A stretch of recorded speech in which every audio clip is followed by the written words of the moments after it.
You'll hear 5 different people talking about airports they have recently been to. For questions 19 to 23, choose from the list A to F what each speaker says. Use the letters only once. There is one extra letter which you do not need to use. You now have 30 seconds to look at part 3. Pause the recording for 30 seconds. You'll need to play the recording twice. Speaker 1.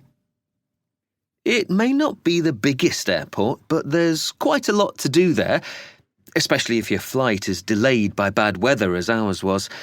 There's a play area for kids, though ours were a bit old for that, and they preferred to go round the clothes shops and music shops instead. Meanwhile, I was checking my email and having a look at a few things online in the communications centre. There was no charge for that, which was good. After that, we spent some time in quite a comfortable lounge on the top floor, where you could see aircraft approaching and coming in to land. Speaker 2. It was quite annoying, really. The airport authorities had told passengers to be there early in the morning because they were expecting a strike by security staff. But then it was called off and they didn't bother telling us. So when we arrived with the kids on the 7:45 train, the crowds were already starting to build up. There were long queues for everything, no seats and not enough staff around.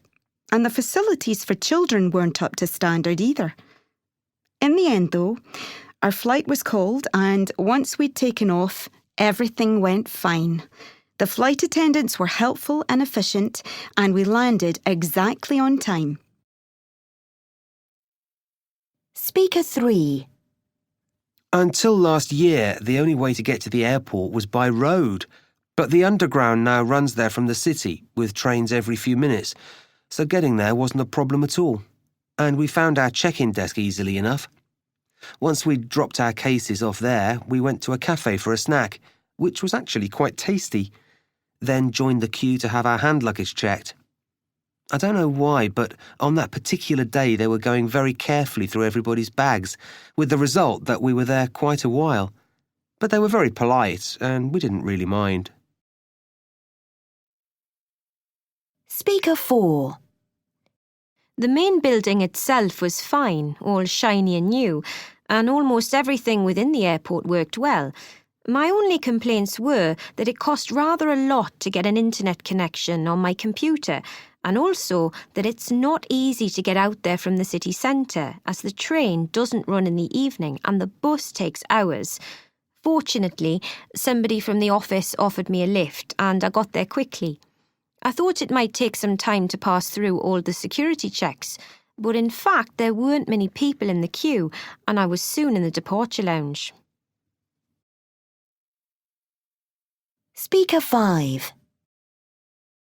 In general, things work okay there, but I didn't think much of the facilities for passengers, apart from those for the kids. There was a special section for them with lots of games, and ours would have stayed there all day if they could.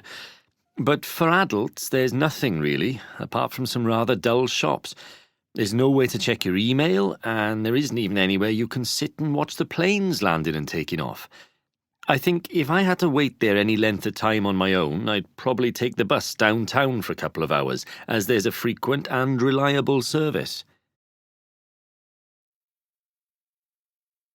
That's the end of part 3. Now turn to part 4.